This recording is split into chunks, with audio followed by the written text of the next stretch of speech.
ومن سيئات أعمالنا من يهده الله فلا مضل له ومن يضلل فلا هادي له ونشهد أن لا إله إلا الله وحده لا شريك له ونشهد أن محمدا عبده ورسوله أما بعد أعوذ بالله من الشيطان الرجيم بسم الله الرحمن الرحيم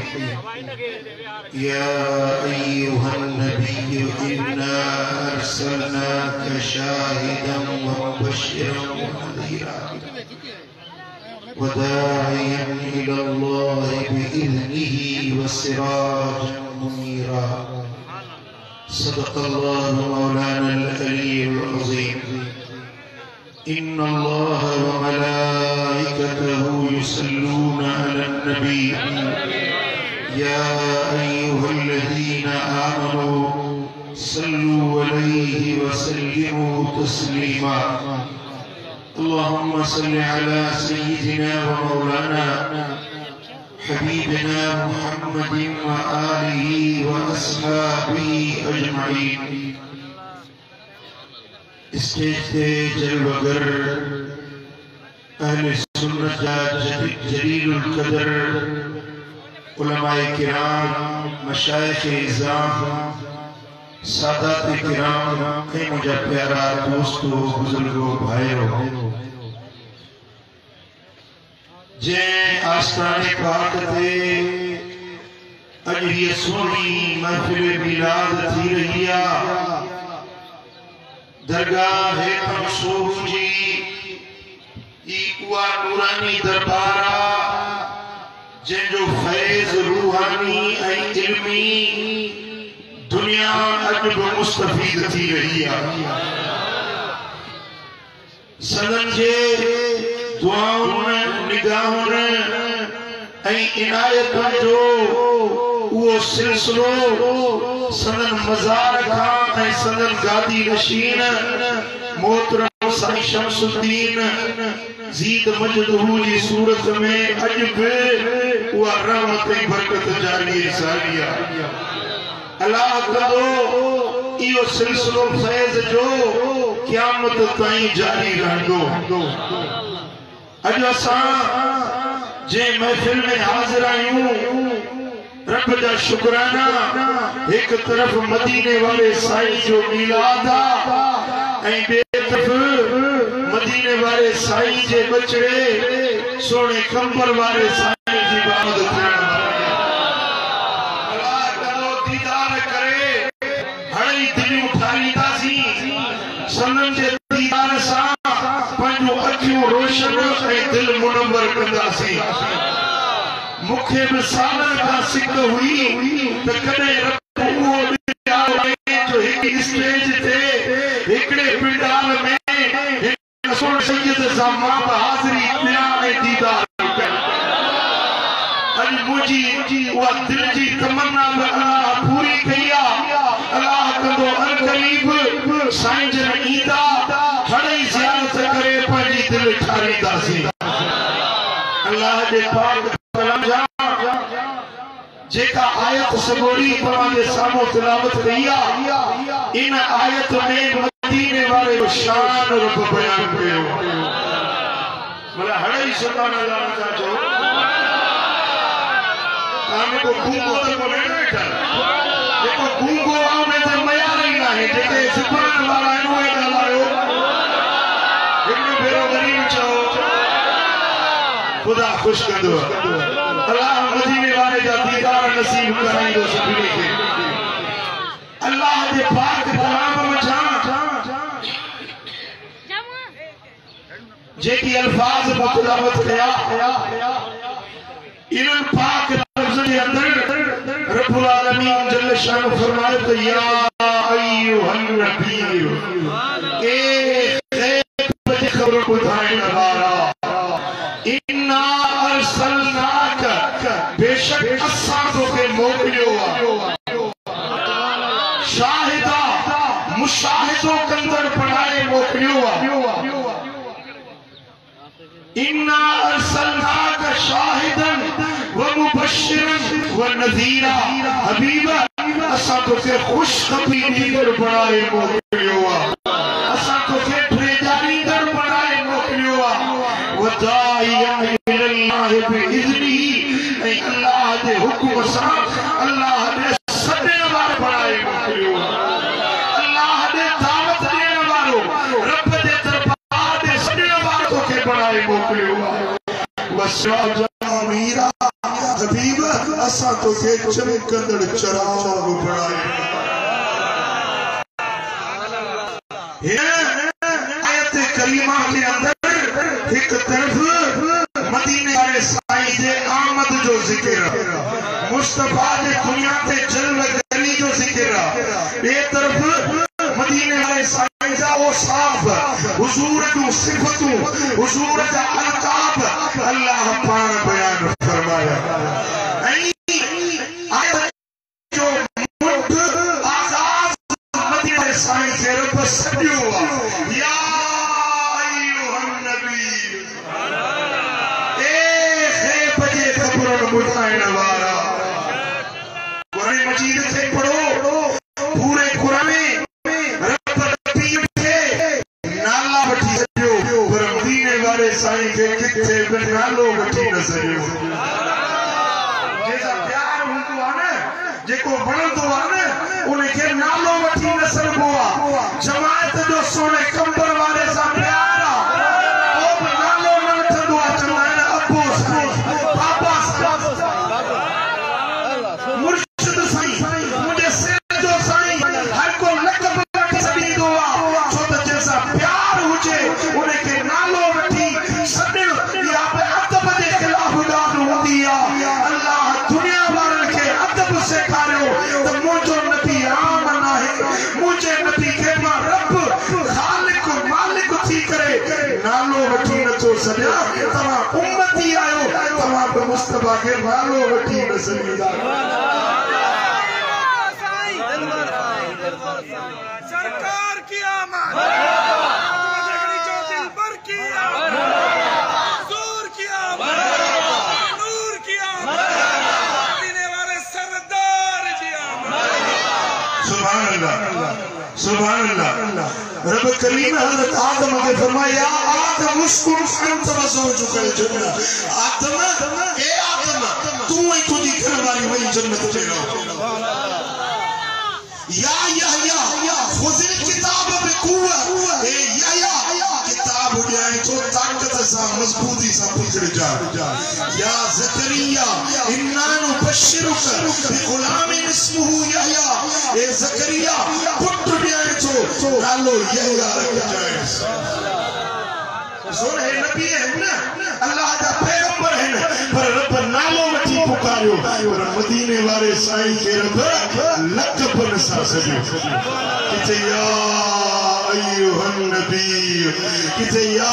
अय्युहर रसूल, किथे या अय्युहल मुज़म्मिल, या अय्युहल मुदस्सिर। चोड़ी जा चंद्र,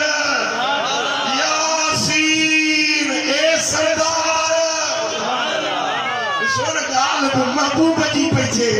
वरी सॾ बि महबूब के रब कयो, लक़ब बि महबूब जा पिया बयान थियनि, पर अजीब अंदाज़ में रब फरमायो, या अय्युहन नबी, ए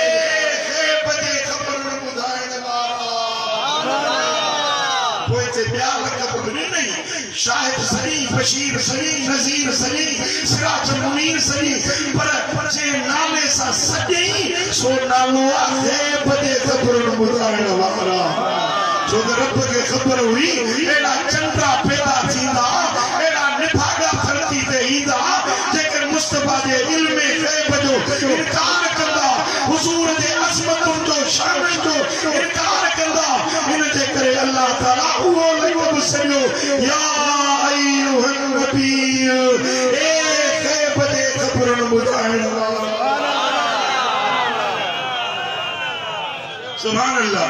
इन्ना अरसलनाका, असां तोखे मोकिलियो आहे। असां हुजूर जे आमद जी खुशी मनाईंदा आहियूं त माण्हुनि खे एतिराज़ थींदा आहिनि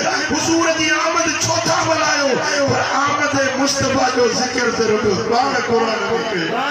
अच्छी वियो रंगेड़ो अच्छी वियो आयो नबी सरदार अल्लाह का तो बेड़ा सफिर जा पार अच्छी वियो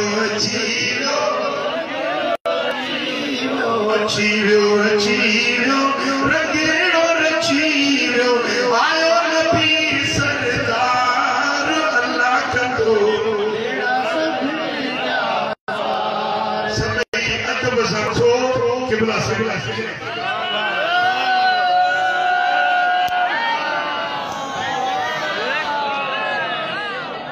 अच्छीरो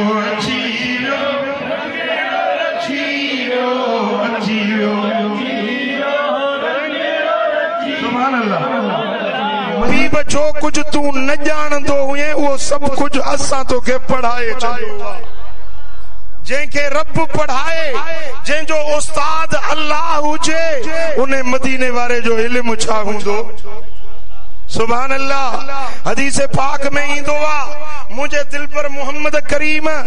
मदीने वारे साईं हिकड़े डी फजर जी नमाज ते आया कुछ ताखीर सा जेको आम वक्त हुयो उनका कुछ वक्त देर सा आया नमाज फजर पढ़ायूं साहबा किराम के फरमायूं ता मुको पुछो छो न था तज फजर ते मां ताखीर सा छो आयो आया असहाब ने अर्ज कयो या रसूल अल्लाह असा बानी जा बार असा जी केड़ी जुरत आ जो पुछाणो कयूं हबीबा मां पाण बुधायो त तमा छो देर सा आया मुझे दिल पर मोहम्मद करीम फरमायो अज रात तहज्जुद जी नमाज जे ला उथियुस तहज्जुद पढ़ी पंजे जाए नमाज ते बैठो हुयुस न निंड हुई न सुजागी हुई फैज़ा अना बिरब्बी अचानक दिसा मुझे रब जो जलवो नजर अची वियो रब जी जात जो जलवो नजर अची वियो अल्लाह जो दीदार थी वियो पो रब करीम पुछो त फीम यख्तसिमु मलाइल आला या रसूल अल्लाह बुधायो त मलाउल आला वारा फरिश्ता केड़ी गाल में पास करे रहा आहिन मूचो त कुल्तु ला अदरी मां नथो जाना पो फवदा यदहु बैन कतफई अल्लाह ताला पंजे करम वारो हथ मुझे पुठीअ ते रखियो फअलिमतु मा बैन समाए वल अर्द पो जमीन न आसमानन जे विच में जो कुछ आहे हर शे जो मुखे इल्म अची वियो कायनात जे ज़र्रे ज़र्रे जो इल्म मदीने वारे मीर खे रब ॾेई छॾियो मुझा दोस्तों हाणे कायनात में जो कुछ थी चुको जो कुछ थी रहियो आ जो कुछ थियण वारो आ हर शे जो इल्म रब मदीने वारे साईं खे ॾेई छॾियो सुभान अल्लाह जॾहिं अल्लाह इल्म ॾिनो मुस्तफा इल्म हासिल कयो त पोइ जेको मुस्तफा जे इल्म ते एतराज करे इहो एतराज मदीने वारे ते नाहे पर खुद खुदा जी ज़ात ते एतराज असांजो ईमान आ त मदीने वारे साईं खे रब अॻियां पोयां माज़ी मुस्तक़बिल जा हड़ई इल्म अता करे छॾिया मुझा दोस्तों उन महबूब जो बच्चो अज असांजे निगाहुनि जे साम्हूं आ सोने कंबर वारे जो दीदार आ दिल ठरी आ या न ठरी आ दिल ठरी आ या न ठरी आ मां रस्ते में आयस पे एकड़ो शेर लिखम साईं जन फरमायो त मना फरमाई त मदीने वारे जी तारीफ कयो मुंहिंजो शेर न पढ़जो पर मुंहिंजो इश्क मूंखे बीहण नथो ॾे मां साईं जन के हथ जोड़े अर्ज कयां तो इजाजत इनायत फरमाईंदा मां उहे ब मिसरा पढ़ी ॿुधाईंदुसि जेके हींअर रस्ते सां ईंदे मूं ठाहिया आहिनि ओ कामिल कंबर वारा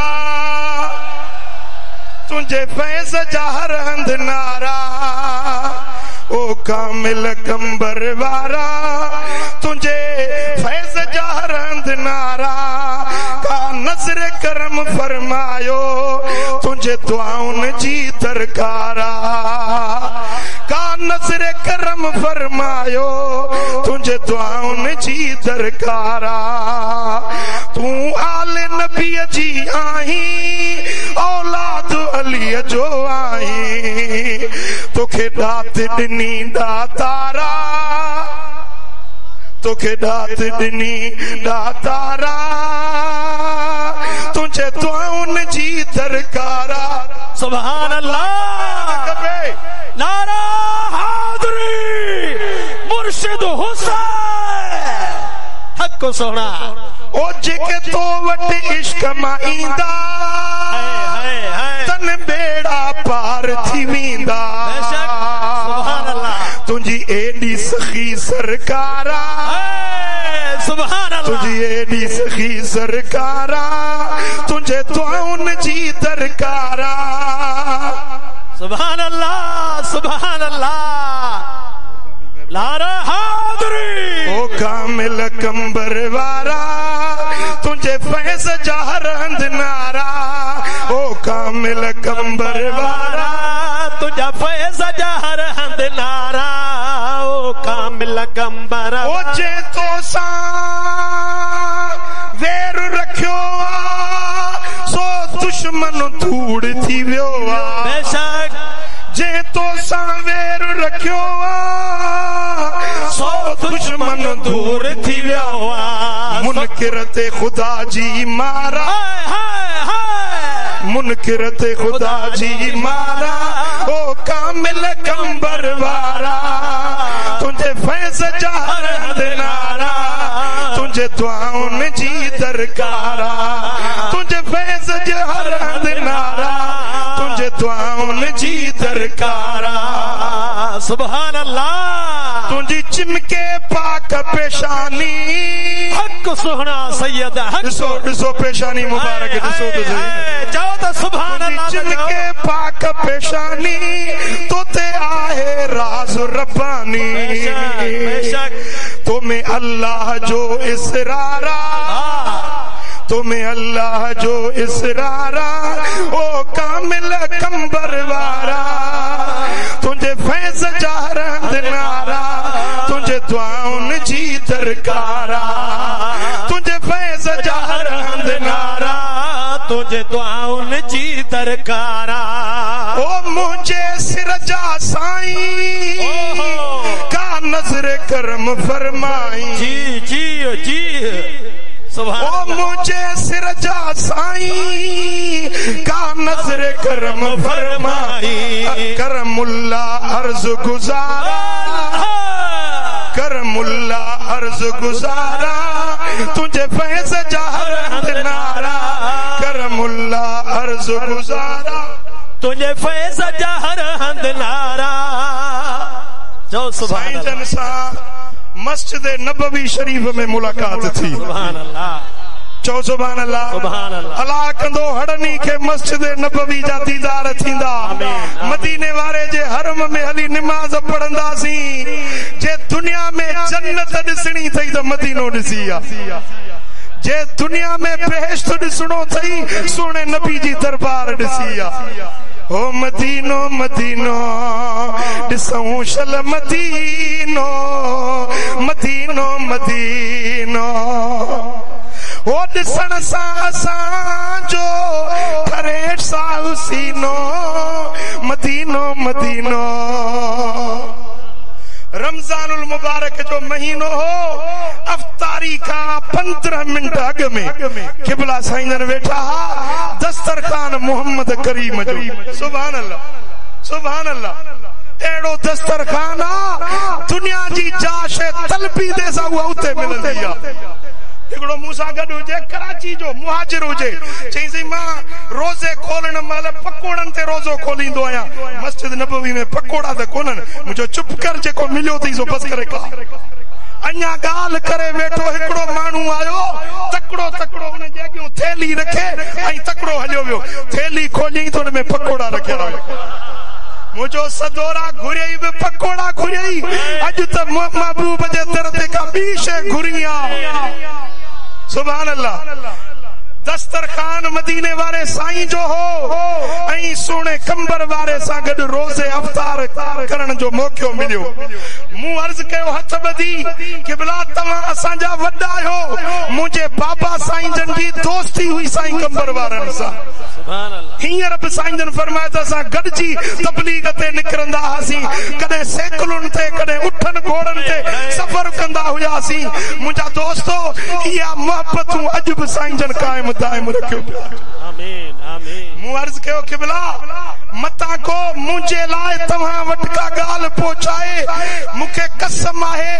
मदीने वारे साईं जी ज़ात जो हुज़ूर जे हरम में मदीने वारो हाज़ुर नाज़ुर ॾिसी रहियो आहे मुंहिंजी तो सैयद सां मोहब्बत आहे मोहब्बत रहंदी मोहब्बत।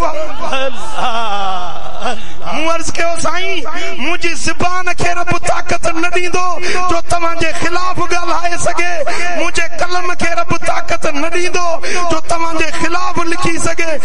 ज़ुबान हलंदी त तव्हांजी तारीफ़ कंदी कलम हलंदो तव्हांजी तारीफ़ कंदो। सुभान अल्लाह।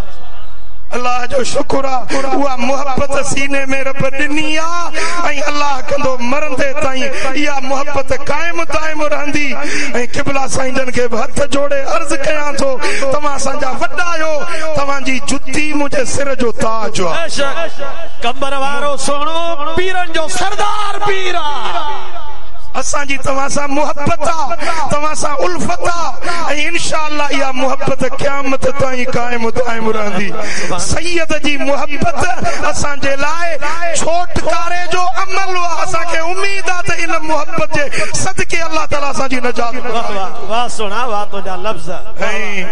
ऐं साईं शमसुद्दीन सोहो खे बि लख मुबारकूं हुजनि। ही आस्थानो मुबारक जंहिंते आलिम पीर मशाइख गॾु थियनि था हिन आस्थाने जो फैज़ जारी आहे। अल्लाह कंदो क़यामत ताईं जारी रहंदो। ऐं मां वधीक टाइम न वठंदुसि क़िबला साईं जन खे दुआ जे लाइ गुज़ारिश आहे मूं मिस्कीन जे लाइ मुंहिंजे करमी फ़कीरनि जे लाइ पूरी हुज़ूर जी उम्मत जे लाइ दुआ घुरंदा अल्लाह कंदो हड़नी जा बेड़ा पार थी वेंदा। आमीन आमीन।